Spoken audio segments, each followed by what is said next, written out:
Agora vai dar tudo certo, gente. Vamos ver o Rorig numa live do Instagram. Isso sim é 2020.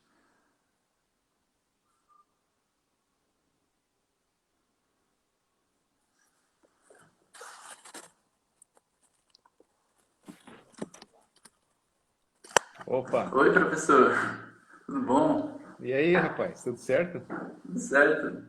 Ah, quanto tempo que eu não... Pô, que saudades que eu tô da UFSC, na verdade. Pois então, cara, tá estranha essa situação, né? Essa distância. A gente tá todo mundo se sentindo esquisito, né? Sim, é Há muito um... tempo, né? Sem as atividades. Eu também tô ansioso. Bom, então pelo menos a gente está conseguindo manter alguns momentos aqui, ver discussões sobre ciência acontecendo desde a TV, do Roda Viva, no Instagram e tudo. E bom, eu vou fazer uma breve apresentação aqui da nossa proposta. A gente já está com bastante gente assistindo aqui, que legal. E, e daí a gente vai fazer uma discussão, né, sobre algas no Brasil, que é algo bem genérico, mas a gente vai trazer uns tópicos para aprofundar. Mas então, essa ideia das lives veio, né, da gente estar em casa, não conseguir fazer nada e ver todo esse contexto de lives acontecendo, desde entretenimento até, enfim, influenciadores e várias coisas acontecendo. Daí a TEDx, como empresa júnior da oceanografia, também queria trazer algo que pudesse acrescentar para a gente não parar de falar de oceanografia nesse período. E, bom, daí é, a instituição que a gente pode se representar, principalmente nessa, né, é a UFSC. Para quem está assistindo a live e não sabe do contexto, a TEDx é a empresa júnior da Universidade Federal de Santa Catarina. E a gente está entrevistando o Leonardo Rorig, que é o professor do LAFIC, do Departamento de Botânica da UFSC. E, bom, você quer fazer uma breve apresentação sua sobre falar um pouco do que você faz, laboratório e tal? Beleza? Pô, em primeiro lugar, é um prazer falar com vocês, né? Ainda que remotamente, poder reencontrar interessados em oceanografia, alunos, nessa condição especial que a gente está vivendo. Né? E aceitei na hora essa ideia muito interessante da TEDx, né, de fazer uma live sobre esse assunto. E, enfim, eu, como muitos talvez saibam, né, eu trabalho junto ao laboratório de ficologia, trabalho com algas, comecei trabalhando com a parte química, fui para a parte ambiental, ecotoxicológica, para oceanografia, enfim, um caminho bastante diverso dentro da oceanografia e atualmente eu mesclo um pouco a minha atividade entre o uso das algas ou a compreensão do papel das algas no contexto oceanográfico e também uma parte mais aplicada, que é o uso biotecnológico das algas. Especialmente nesse momento, usando as algas como instrumentos para se resolver problemas ambientais, biorremediação, gerando produtos, né, com algum valor que possa reverter em benefícios para a sociedade. Então, essa é a ideia, né, do trabalho atual que eu desempenho junto à UFSC. Aham. Bom, acho que até deve ter alguém que estagia com você, deve ter gente assistindo a live aqui. E, bom, então vamos começar a falar um pouco sobre os tópicos que a gente preparou, porque, assim, com essa situação do coronavírus, começou a se ter um debate muito grande sobre saúde pública e, enfim, começou a se perceber o valor da ciência, né? Que era algo que parecia meio perdido, né? A gente estava até, não sei, era um contexto que a descrença na ciência estava muito grande. Todo esse contexto do vírus trouxe uma importância e uma relevância, pelo menos em todo lugar estava se falando sobre. Daí, a gente pode falar um pouco dessa relação com o contexto atual, porque se você puder falar um pouco sobre a importância, o papel das algas, né? O valor bioquímico das algas para o desenvolvimento de fármacos, de se prospectar essas moléculas, né, que podem ter um valor, enfim, que a gente nem conhece ainda. E daí depois a gente pode ir passando para as algas no cotidiano, né, no cotidiano. Então, ver como a gente está conectado com isso, apesar de às vezes nem perceber. E depois falar um pouco do estudo aqui no Brasil, como tá. Você pode falar um pouco dos seus trabalhos e, enfim. A live tem uma sessão de perguntas e quem está assistindo pode fazer as perguntas à vontade, que no final aqui da nossa apresentação eu vou estar repassando essas perguntas pro Rorig, para a gente estar respondendo no final. Bom, então vamos lá. Bom, beleza. É muito interessante a gente pensar em algas nesse contexto atual, onde como você bem colocou, a ciência andava um pouco esquecida, especialmente devido a algumas posturas, né, que o governo federal tem assumido no sentido de não valorizar certas coisas e sobrevalorizar outras coisas, né? Enfim, não precisamos entrar no detalhe, mas o interessante quando a gente fala em algas, as algas são um grupo extremamente diverso. O que significa essa diversidade? É que você pode ter tanta diferença entre organismos que pertencem a esse grupamento artificial, que a gente diz, né, chamado algas, que uma alga, em relação a outra alga, pode ser tão diferente quanto um mamífero e um fungo. O que isso quer dizer? A origem das algas ela está no contexto da origem de todos os organismos superiores. Uma coisa que aconteceu lá nas algas, historicamente, na evolução, que a gente chama tecnicamente de endossimbiose, permitiu o surgimento dos chamados organismos eucariontes, aqueles que têm células completas, com núcleo, com organelas estruturadas. Esse evento aconteceu dentro do oceano, no mar, há bilhões de anos atrás, e se ele não tivesse acontecido, não teriam surgido nenhum tipo de animal, nenhum tipo de planta e nenhum organismo diferente das bactérias. Se não fosse um evento que aconteceu no mundo das algas, dentro do oceano marinho primitivo, nós não estaríamos aqui. Ou seja, esse evento ecológico permitiu a mais revolucionária, a mais estrondosa explosão de biodiversidade do planeta. Por que nós falamos em biodiversidade e qual é a conexão disso com os problemas que a gente está enfrentando atualmente? Que agora tem que está com um problema de forma mais aguda, que é o dessa pandemia. Quando você diz que um organismo, um grupo de organismos tem uma elevada diversidade, não quer dizer só que tem muitas espécies diferentes. Quer dizer que tem muitos metabolismos diferentes. Cada ser vivo, cada espécie, ela é um arcabouço de reações químicas que estruturam, que compõem aquela morfologia e aquela fisiologia da espécie. Nesse contexto, cada organismo produz metabolismos diferentes e substâncias diferentes.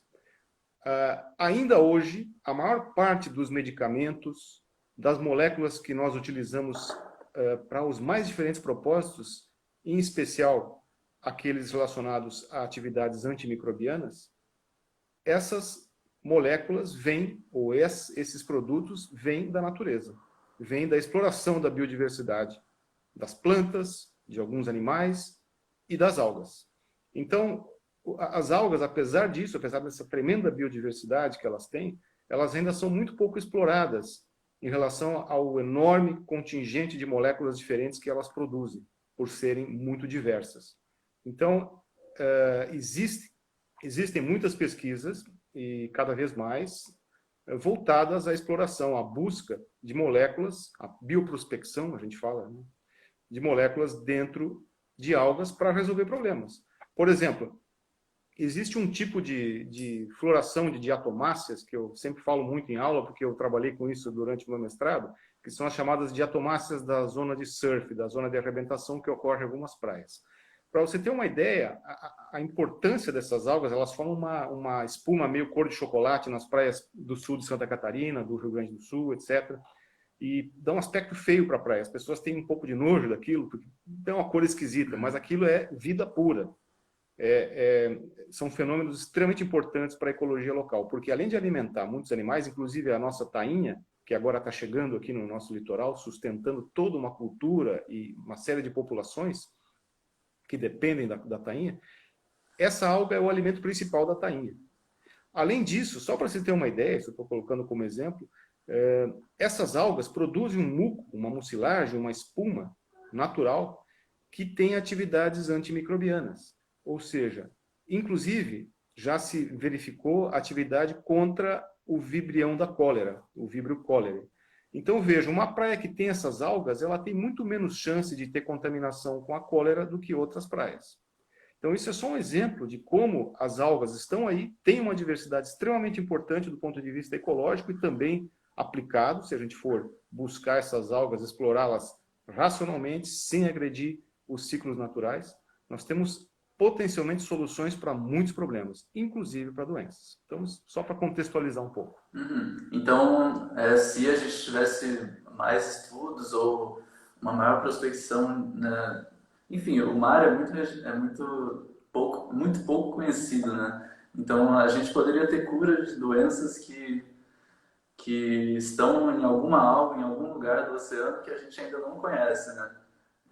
Essa riqueza traz muitas possibilidades para... isso é do ponto de vista do ser humano, né? Sempre pensando no nosso bem e tal, mas tem muitas coisas que realmente estão inexploradas, que não se tem estudos suficientes, né? Exatamente. Assim como quando a gente vê, porque é mais acessível, né? Você chegar na floresta e ver, nossa, quantos vegetais, muitos deles desconhecidos, não estudados, quantas moléculas estão aqui dentro, talvez moléculas que sejam a cura para coisas que hoje são complicadíssimas. Da mesma maneira, a gente pode transferir esse raciocínio para o mundo marinho das algas, né, das micro e macroalgas, porque a diversidade é equivalente ou maior, né, do que os vegetais de uma floresta. Então, isso chama atenção para a gente realmente respeitar e estudar mais, valorizar essa biodiversidade.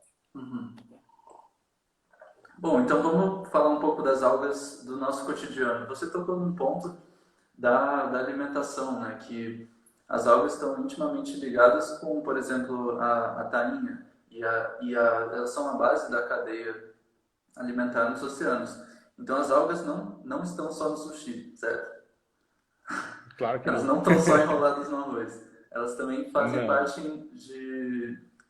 onde mais nós conseguimos ver essa importância no nosso dia a dia? Para alguém que está morando no meio do Mato Grosso, que não tem litoral, por que a alga é importante para essa pessoa? Então, ótima pergunta. Às vezes as pessoas até se surpreendem com as respostas a essa pergunta, mas as algas poderiam estar mais, mas estão no nosso dia a dia. Na forma, primeiro, né, vamos ser assim bastante amplos, generalistas, né? Primeiro, no ar que a gente respira. Basicamente, a estruturação da nossa atmosfera, com os 20%, 21% de oxigênio, é fruto da atividade de bilhões de anos das algas, né? Então, cada vez que você respira, você está lidando, você tem que agradecer às algas, vamos dizer assim, porque esse oxigênio é fundamentalmente produzido no mar pelas algas. A produção também primária, a alga como alimento, como é o caso da alga que fornece, que é o alimento da tainha, existem milhares de outros exemplos, e tudo que vem do mar basicamente depende das algas. Então, cada vez que você come um mexilhão, um peixe, uma ostra, um camarão, nas moléculas desse camarão tem moléculas que pertenceram a uma alga, sempre, né, de todos esses seres vivos, direto ou indiretamente. Elas também nos ajudam com a redução do efeito estufa, né, nosso conforto climático, ambiental no planeta Terra, hoje ele é muito dependente da atividade fotossintética das algas, claro, também das florestas, mas em grande parte também das algas.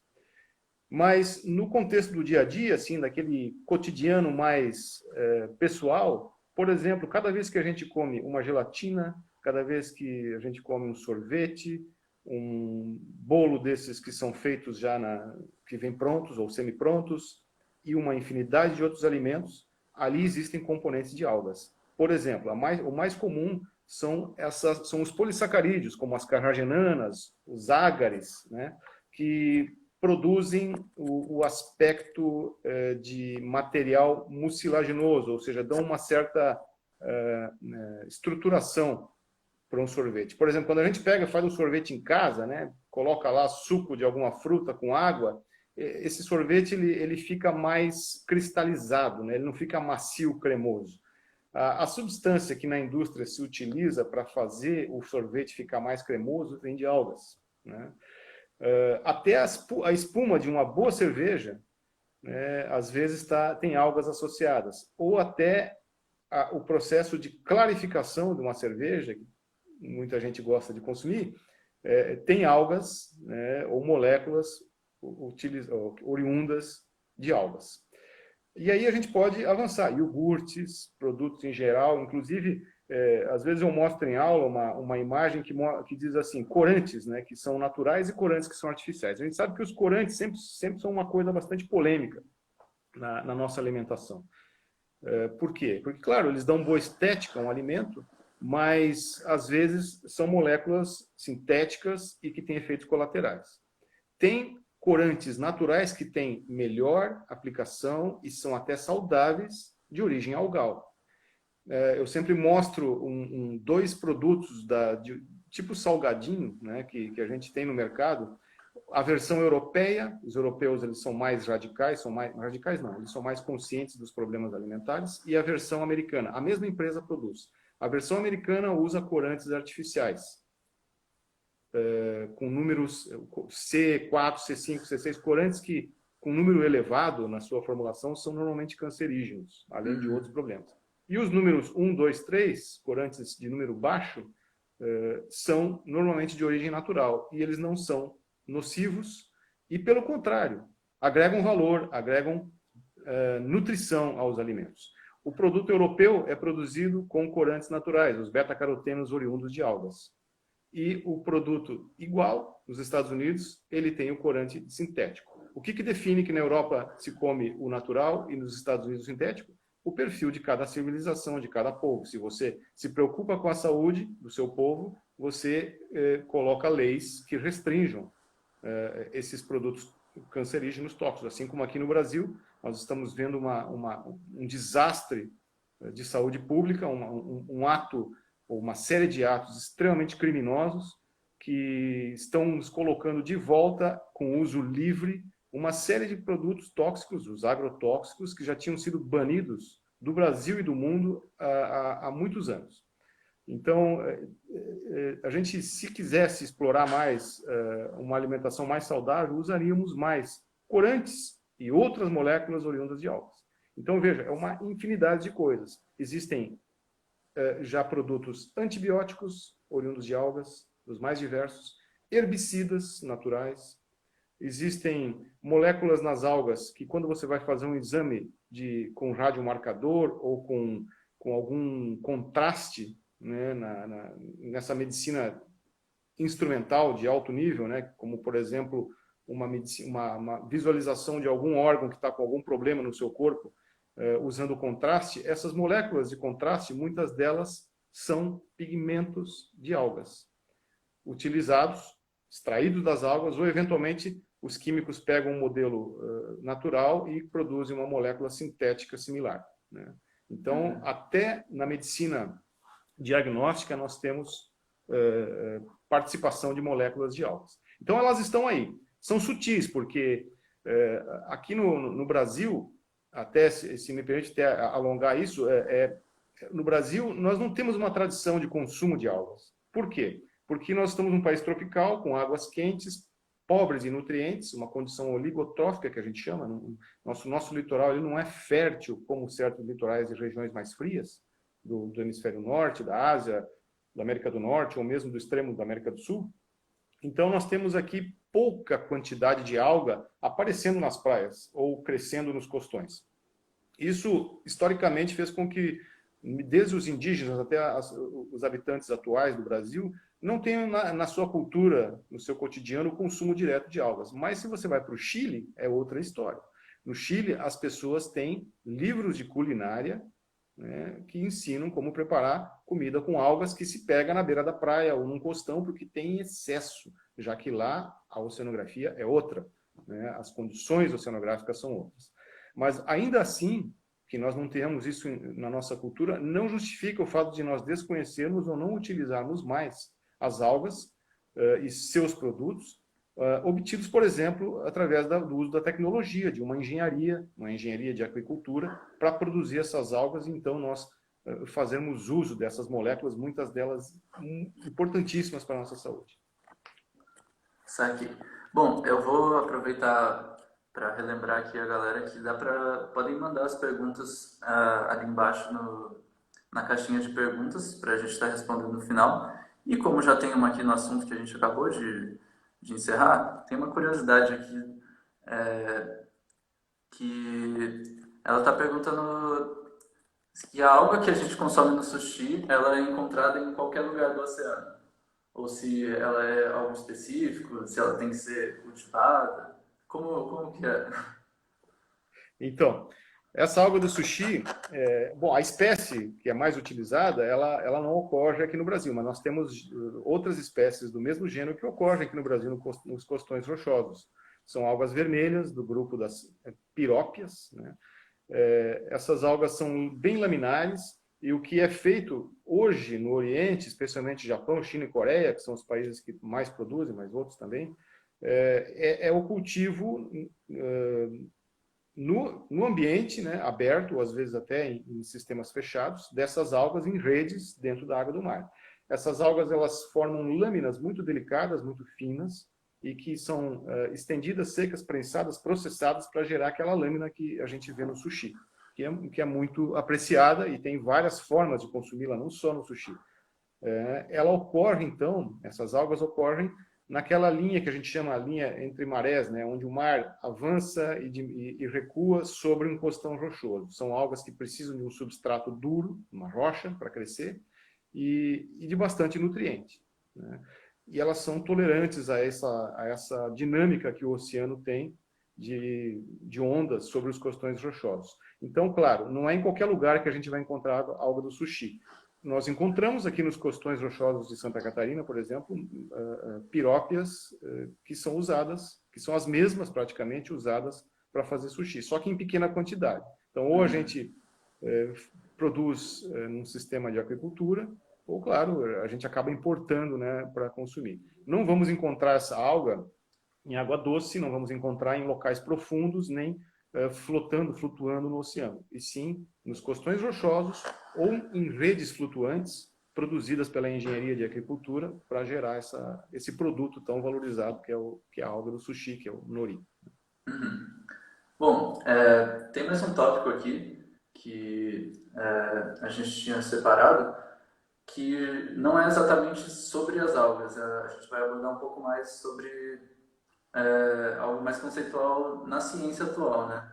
Que é o contraste entre estudos teóricos e estudos práticos. A gente queria saber um pouco sua opinião sobre esse tema, pensando, né, no fato de que muitas vezes os estudos puramente teóricos não são bem vistos por quem não está dentro da academia, porque você não está fazendo algo para ser aplicado naquele momento, né? Você está estudando algo pela tentativa de ampliar o conhecimento humano, simplesmente, né? Não é necessariamente para se melhorar a vida de alguém naquele momento. Então, esse é um grande conflito que a gente tem na ciência, né? Não é só na oceanografia ou na ficologia, que é o estudo das algas, mas é um debate, né, que sempre existiu, sempre vai existir. Existe uma grande demanda pela sociedade consumista, capitalista, por bens de consumo, né? E, normalmente, numa sociedade que leva isso de forma não crítica, ou seja, assume que tudo que a gente faz tem que ser para aplicar, para alguém ganhar dinheiro ou para alguém usufruir, nós acabamos gerando conflito na ciência. Então você vê lá alguém que faz pesquisa que a gente chama pesquisa pura, que é fundamental para gerar as bases sólidas da ciência aplicada, é uma coisa sequencial, você não tem ciência aplicada sem ter ciência pura, né? A ciência básica, teórica, como você falou, né? As pessoas acabam tendo que julgar, elas julgam o apoio às ciências mais aplicadas como prioridade. Então, o que acontece com a gente, né, que está na academia, eu, você, outras pessoas? Nós sempre, pelas demandas sociais, econômicas, acabamos tendo que focar os nossos estudos para coisas aplicadas. Ou seja, o que aconteceu comigo exatamente, que eu falei no comecinho, né, da minha carreira. Eu comecei mais como biólogo marinho, oceanógrafo, para entender processos ecológicos, oceanográficos, que são coisas fantásticas e que também acabam tendo aplicabilidade, mas não tão direta. E, ao longo do tempo, em função das demandas de financiamento e das pressões sociais, institucionais, a gente teve que ir voltando o trabalho com algas mais para aplicação, ou seja, para a biotecnologia de algas, para utilizar essas algas para resolver problemas, né? Só que é preciso que as pessoas que tomam decisão, que normalmente muitas vezes são leigas em ciência, entendam que existe uma necessidade, ou existe uma concatenação entre o que é a ciência básica, teórica, e a ciência aplicada de fato, né? Não dá para dar esse pulo sem passar pelas ciências básicas, pelas ciências teóricas. Mas eu considero importante, num país, na sociedade atual, em que a gente está, onde existe muita demanda por geração de produtos, de empregos, de oportunidades, especialmente para vocês mais jovens, que nós, como professores, pesquisadores, precisamos encontrar maneiras de entender, estudar esses organismos com aplicação para produzir de forma bastante consciente e democrática oportunidades, empregos, oportunidades. Eu não gosto muito de usar assim, gerar riqueza, né? Não precisa de riqueza, né? Riqueza é uma coisa, às vezes, meio perversa, né? E é relativa. Nós precisamos gerar oportunidades para que as pessoas tenham o seu modo de vida, tenham uma vida saudável e confortável. E é possível, sim, é possível você fazer isso sem concentrar tanta renda de forma tão perversa como acontece no Brasil e em muitos países. Então, esse conflito, vejam, né, está na ciência, é da sociedade, mas é transferido para a academia, e na sala de aula a gente volta e meia conversa sobre isso. Mas assim, a postura que a gente tem a minha saída, por exemplo, pessoal foi como que eu vou conciliar minha consciência ambiental, minha consciência de estudar as coisas que realmente são, em primeiro lugar, bonitas e depois também importantes de serem conhecidas, com essa demanda que as pessoas têm por oportunidades, empregos ou até empreendedorismo na área. Bom, vamos tentar usar as algas para resolver problemas ambientais. Pô, a nossa sociedade capitalista consumista gera poluição, gera um monte de problemas. Então, vamos criar, por exemplo, empreendimentos, empresas alternativas, processos, métodos que ajudem alguém, uma Tétis, por exemplo, uma empresa, uma startup, a resolver problemas nesse sentido, com biorremediação com algas. As algas, elas são espetaculares, têm um potencial tremendo para resolver problemas de poluição, utilizar essas algas para resolver problemas de poluição. E isso, então, acaba dando um certo conforto para a gente. Bom, eu entrei nessa onda da demanda econômica, sim, mas pelo menos a gente tenta colocar um pouco de ética e de solução de problemas que são democráticos, porque quando você diminui a poluição, quando você diminui a contaminação através de um processo, você não está selecionando só os mais ricos, né? Você está selecionando toda a sociedade e todos os ecossistemas. Então, esse conflito, como eu disse, ele é polêmico e ele dá pano para manga. Esse debate científico não é só da ciência, né? Ele tem implicações sociais, enfim, é um tema muito legal de se discutir. E, bom, então vamos caminhando para o final da apresentação aqui para abrir para as perguntas. Se você quiser fazer uma consideração final, uns 2 minutinhos, Senão a gente já vai para o nosso inbox aqui das perguntas. Tá. Só uma coisa que eu lembrei, né? Quando a gente falou do dia a dia, poxa, tem uma coisa que eu esqueci, né? Que é extremamente importante, que eu tive a honra de participar disso, do início disso no Brasil e em Santa Catarina, que são as algas tóxicas. Bom, as algas não são anjinhos, né? Elas também nos causam problemas. E aqui no estado de Santa Catarina, que detém 92 a 95% da maricultura de todo o país, né? Nós somos um estado com muita vocação para a maricultura. As microalgas tóxicas do fitoplâncton podem causar problemas. Você pode comer, às vezes, um mexilhão com toxinas de algas.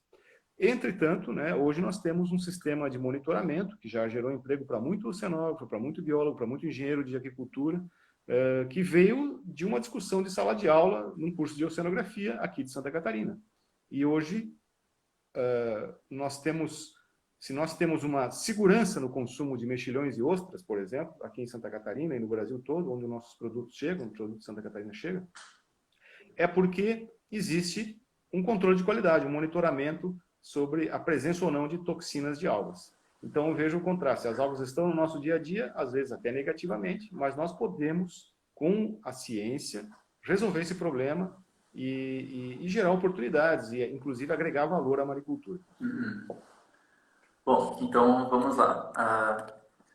A gente tem uma pergunta aqui do Renan sobre como está o mercado de produção de algas em Santa Catarina.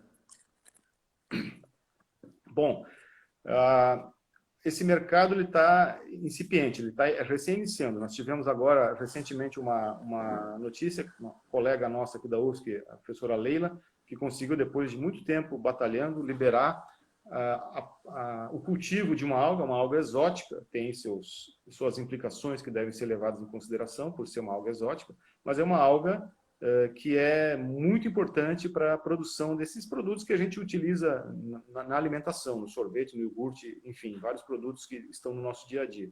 A alga chama-se Capaficus alvarez. Então, isso vai representar provavelmente uma nova revolução marícola em Santa Catarina.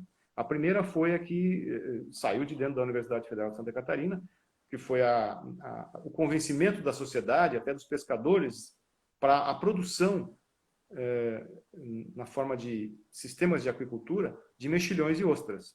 Isso aconteceu há 30 anos, 40 anos atrás, e hoje é uma realidade. Então, o que a gente espera agora? É um começo, o fato de o Capaficus ter sido liberado para produzir aqui, independente das discussões ecológicas, ambientais, das consequências que possam ter, isso é um fato que tem que ser discutido e levado em consideração, mas eu acho que agora nós vamos ter o início de um aumento do mercado com algas. Isso se tratando de macroalgas que são insumos para a geração de produtos industrializados. No ponto de vista das microalgas, existe muito potencial. Várias pessoas, várias pequenas empresas, startups estão tentando iniciar a produção de espirulina e outras microalgas para aditivo alimentar, para produção de ração, mas infelizmente nós temos encontrado certas dificuldades. Por quê? Porque não é que nem, como eu sempre falo em aula, produzir milho. Se você quiser produzir milho, tiver a sua terra, quer produzir milho, você vai ali na casa de agricultura, numa casa de produtos agrícolas, e todos os insumos necessários para produzir milho estão ali disponíveis, inclusive a orientação. Agora, se você quiser, eu quero produzir algo, não vai encontrar, vai ter que ir para uma universidade, vai ter que encarar adaptações de estruturas, de metodologias, e não é tão fácil. Então, nós estamos engatinhando ainda. Mas, cientista é um bicho teimoso, né? A gente continua incomodando até que um dia isso vai acontecer. Esse mercado, eu vejo que tende a aumentar muito. Especialmente agora, no nosso laboratório mesmo, nós vimos grandes potenciais para algas do gênero uva para fazer biorremediação e outras mais. E os produtos gerados, ou que são possíveis de serem produzidos com a biomassa dessas algas usadas em biorremediação, são fantásticos. Eu vejo assim, se nós tivermos apoio empresarial ou governamental para colocar em prática algumas iniciativas empreendedoras que envolvam biorremediação e utilização da biomassa crescida nos sistemas de biorremediação para gerar produtos úteis, nós vamos ter o surgimento de muitas oportunidades e um aumento do mercado de algas aqui no estado e no país.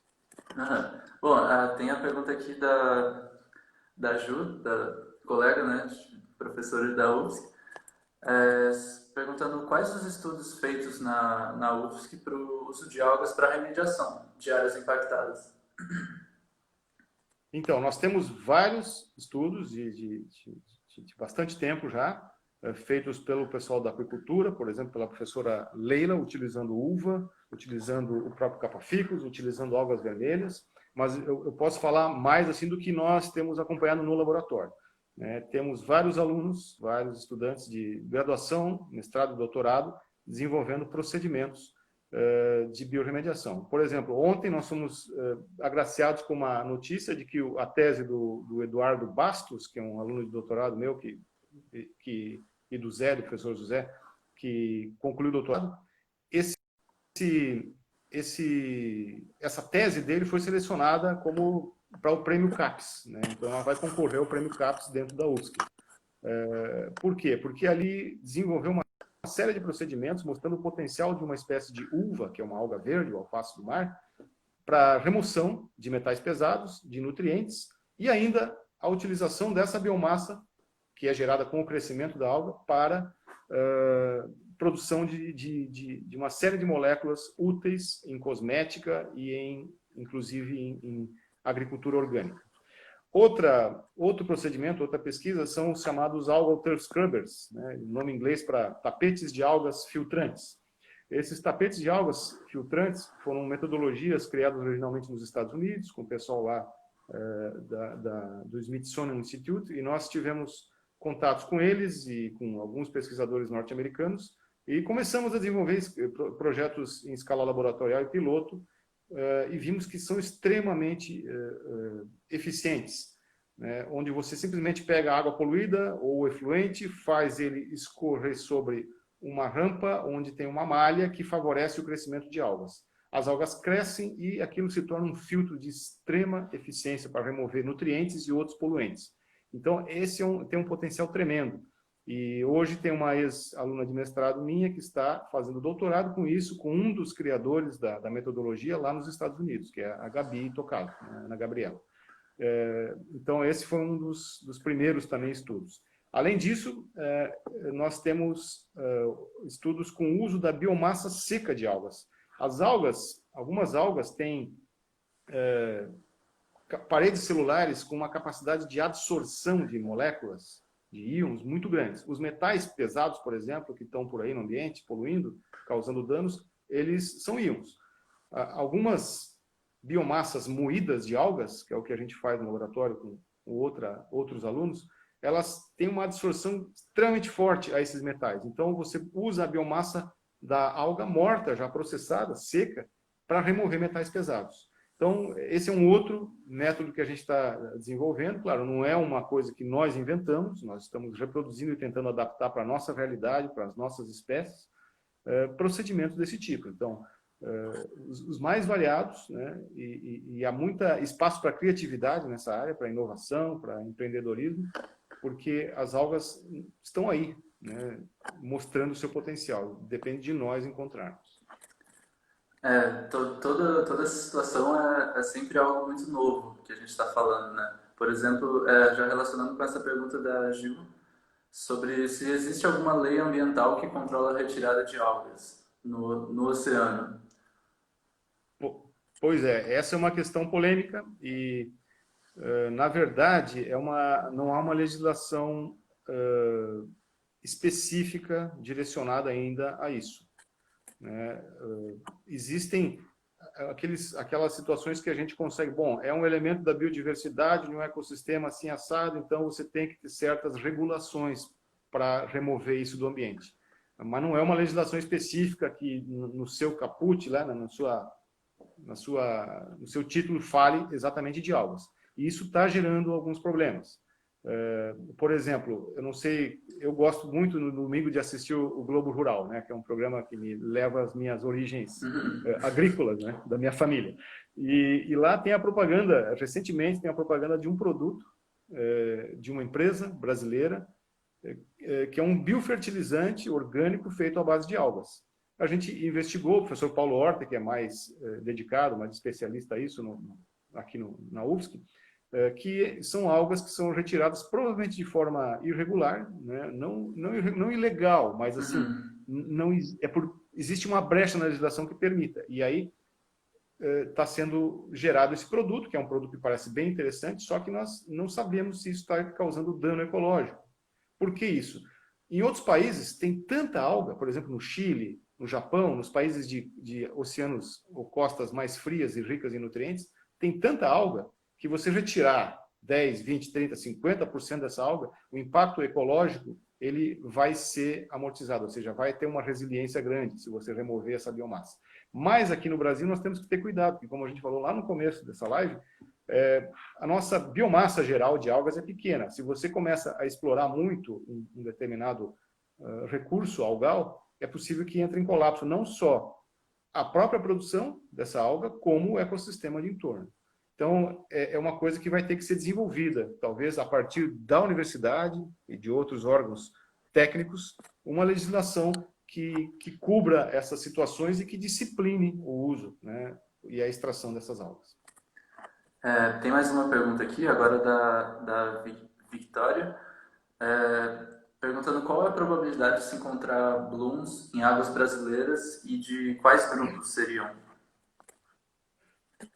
Bom, tem uma infinidade, né? Nós temos, se a gente for para água marinha, água salgada, existem esses blooms que eu coloquei, essas florações que eu coloquei anteriormente, das diatomáceas da zona de surf. São microalgas marrons, né, do grupo das diatomáceas, e elas têm uma série de características interessantes, eu não vou entrar no detalhe, senão vai virar aula já, mas essas algas formam florações nas praias, e são florações naturais, elas não são resposta a um problema ambiental, por exemplo. São florações muito importantes do ponto de vista ecológico, e ocorrem em todas as praias arenosas, dissipativas, extensas, né, aqui no sul do Brasil e em outras partes do Brasil também. Além dessas diatomáceas, existem florações que nos causam problema, como a gente falou também na questão da maricultura. Florações de dinoflagelados. Dinoflagelados tóxicos na nossa costa chegam aqui, né, perto do inverno, sob influência das águas da pluma do prata e águas mais frias da convergência subtropical. Essas algas chegam aqui, encontram ambientes propícios, crescem e se formar um bloom perto de um sistema de maricultura nos causa problema. Então, temos blooms de dinoflagelados tóxicos, né? O grupo dos dinoflagelados, é um grupo bem diferente das diatomáceas. E assim tem outras mais. Em água salgada, em alto mar, nós temos cianobactérias que, na primavera, como se fosse um relógio, todo ano, em outubro, aparece uma floração na costa de Santa Catarina, de uma cianobactéria chamada Trichodesmium, muito importante também, e também potencialmente tóxica, que ocorre no nosso litoral. Os alunos que navegam com a gente na disciplina de embarque, alguns tiveram já a honra de ver esses blooms, essas florações. Isso é um privilégio que o mundo inteiro, né, as outras pessoas têm uma inveja, né, no bom sentido, dos oceanógrafos, que a gente tem contato com o mar, navega e vai ver coisas que muito pouca gente tem a oportunidade de ver. E na água doce, nós temos muitas florações. Por quê? Só para não me estender muito. Nós temos, no Brasil, a matriz energética fortemente ligada a hidroelétricas. As hidroelétricas exigem a produção de um reservatório, de um lago artificial. O Brasil é muito bom na engenharia de produção de barragens e reservatórios. Mas não é tão bom, do ponto de vista empresarial, de gestão dos negócios, em gerenciar os lagos formados pelas barragens, pelas hidroelétricas. Embora muito conhecimento a nível mundial seja produzido no Brasil, nas universidades brasileiras, sobre gestão, manejo de lagos e reservatórios. Nesses lagos e reservatórios, se a gente citar só um, por exemplo, de Barra Bonita, em São Paulo, no Rio Tietê, nós temos uma floração constante de uma alga tóxica, de uma cianobactéria tóxica, que é a microcistes. Não só lá, mas em muitos outros locais do Brasil, nós temos florações intensas de cianobactérias tóxicas, muitas delas, em água doce. E isso causa muitos problemas. Por quê? Porque a gente deixou de fazer a lição de casa, saber como funciona a alga e aí atuar gerenciando esses lagos para que esses blooms não ocorram. Uhum. Então, sim, existem muitos blooms possíveis nas águas brasileiras, seja em água doce, seja em água salgada, de micro e de macro algas também. Sim. Bom, é isso que a gente tinha de perguntas aqui no nosso inbox. Agora, para a gente ir finalizando, eu vou te perguntar algo que eu tinha separado aqui. Duas coisas, na verdade. Primeiro, eu queria saber qual que é a sua alga preferida.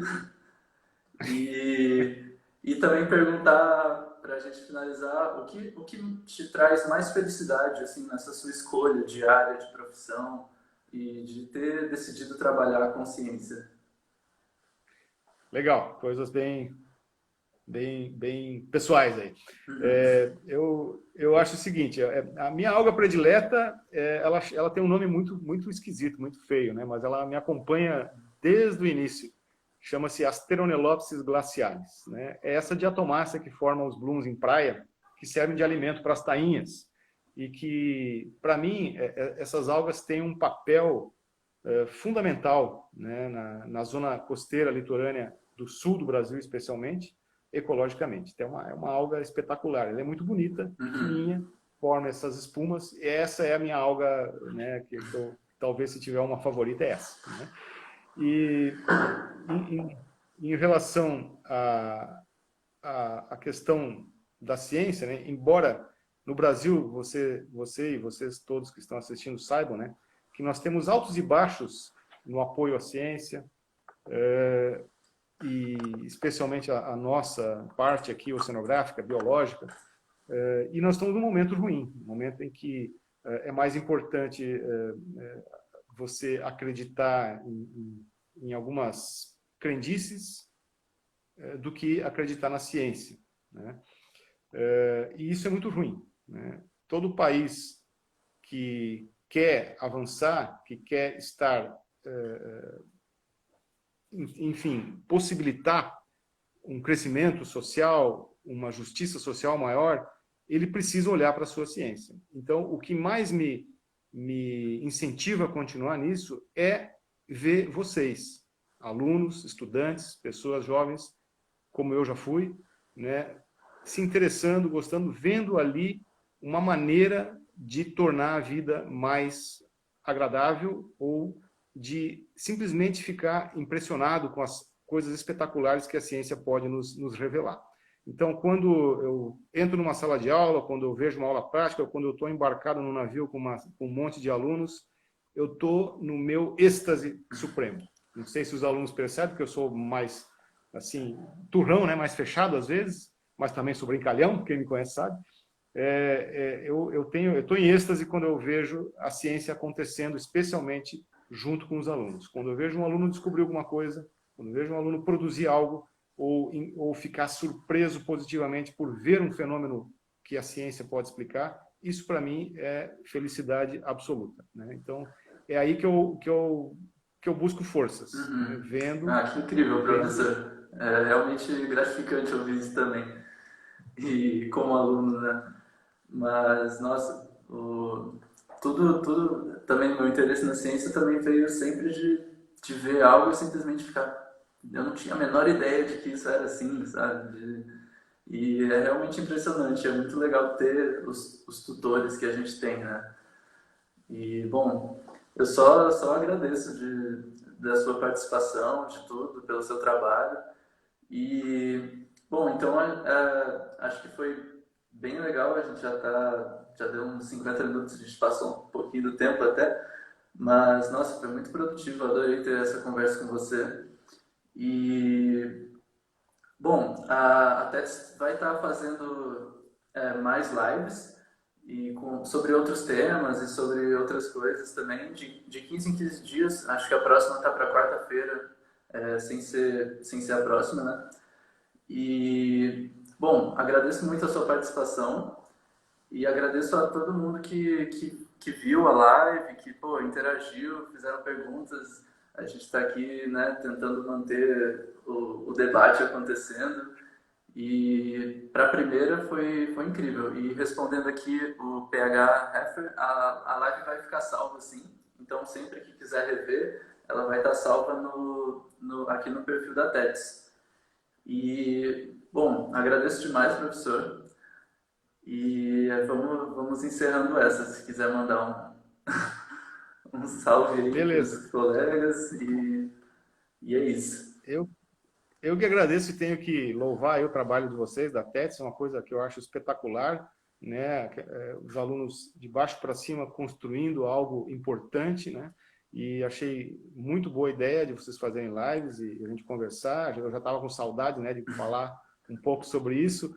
E falei demais, como você percebeu, né? Quando eu começo a falar, às vezes eu tenho que Isso, chamar isso, eu atenção, já, senão isso eu já sabia que ia acontecer, professor. enfim, isso é um vício, né?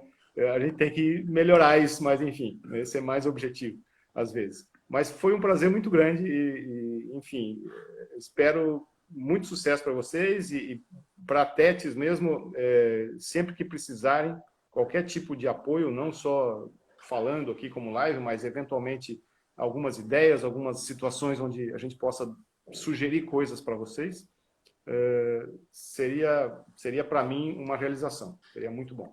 Então, agradeço de coração a vocês a oportunidade e parabéns. E vamos tocar essa vida, porque temos que encontrar alternativas, como vocês bem fizeram, né, a essa pandemia, essa situação difícil que a gente está vivendo. Isso, vamos indo, vamos caminhando. Obrigado demais, gente. Tá todo mundo agradecendo aí, vocês. Não sei se você está vendo aí os comentários. Tô vendo, tô vendo. Mas é isso, galera. Obrigado a todo mundo que assistiu. Obrigado a todo mundo da UFSC, a todo mundo que não é da UFSC, que chegou aí, que está acompanhando a nossa página. A gente está tentando alimentar a página, enfim. Temos muitas coisas pela frente e estamos lidando aí como podemos com essa situação de quarentena. Obrigado a todos, vai estar salvo aí e até a próxima. Até a próxima live.